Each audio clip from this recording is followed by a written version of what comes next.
so even the birds would fall in the water when they flew overhead. So after Krishna banished Kaliya, he was very cold, because he'd been in the water for a long time. But it was already late in the afternoon. So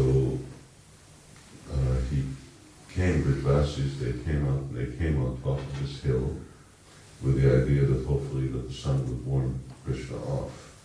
But it was already late in the afternoon. So then,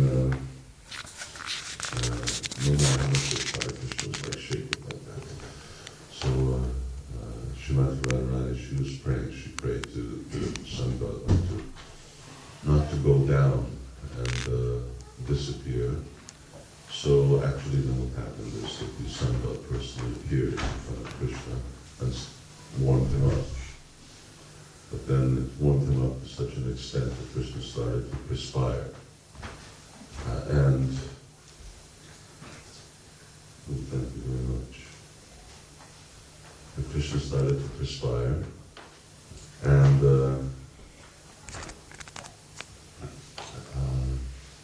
his perspiration flowed down and made a little lake at the bottom of this Dvadasati Tirtha, which is called Prashkananda Tirtha.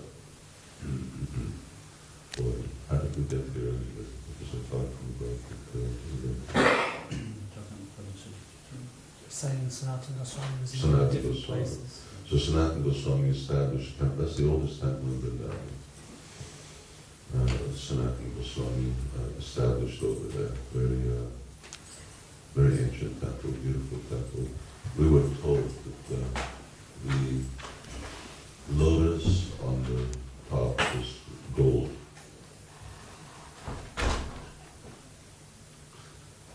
It's not there anymore, by the way. And so Sanatana Goswami lived there. He lived in Gokula. There's a cave that he lived in Gokula. It's really like sort of like an underground, you just walk down. Many of the Goswamis would stay in caves underground because in Vrindavan it gets really hot in the summer. So they had no AC, no fan, no electricity. When they stay coolers, you go underground. And then he also stayed at Chakratirtha, which is Govardhan, and then he stayed at Pavanasrovar. These are the four main places where Sanatana Goswami stayed. When he stayed at Chakratirtha, Chakratirtha is the place that's called Chakra, because that's where the Sudarshan Chakra was actually whirling around from Krishna lifted up Govardhan Hill. Krishna lifted up Govardhan Hill, and the water was still pouring down. So, if you lift up the hill and the water comes down, then it still flows into where the Vrishvasis were underneath. So in order to keep the water from actually flowing underneath the Sudarshan Chakra, Krishna had Sudarshan Chakra circling around, and it was drying up all of the water as it was pouring off the mountain. So that place is called Chakratirtha. It's also a place where it's on the bank of Manasaganga, and it's also a place where Lord Shiva resides. Lord Shiva and Sanatana Goswami are intimately linked. Primarily because Sanatana Goswami is, aside from being a gopi, he's also incarnation of Sanat Kumar.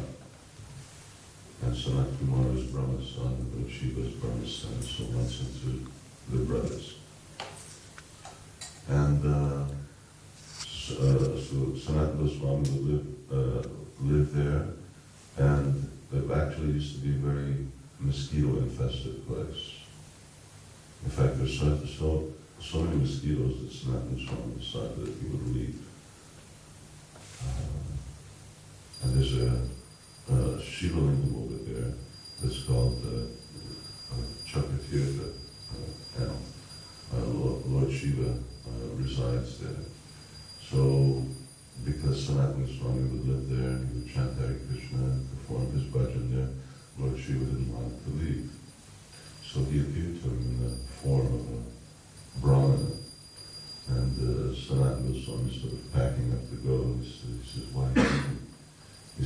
because there's so many mosquitoes here, I just can't stay.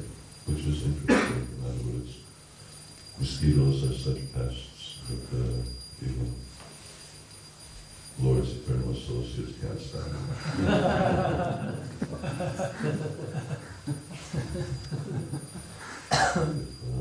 If you read Prabhupada, you don't read and so on. That, I think like there's in Krishna Raj's diary that when Prabhupada would decide his mosquito net at night, Krishna would crawl into the mosquito net and get rid of all the mosquitoes.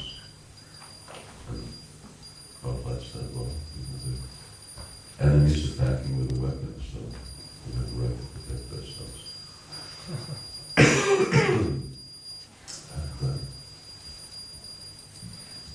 So he said, no, don't go. He says, I'll take care of the mosquitoes. They won't get any more mosquitoes anymore. So the mosquitoes were gone. And it said, I don't know, I've never stayed there at night. I've only gone there during the day. But there's still no mosquitoes there even to the present time. It's just no mosquitoes living there. I'll check with you. But he would go from there, and he would do Parikrama of Govardhan. And like I said, it's not the inside. There's an inside Parikrama, that's what we go to.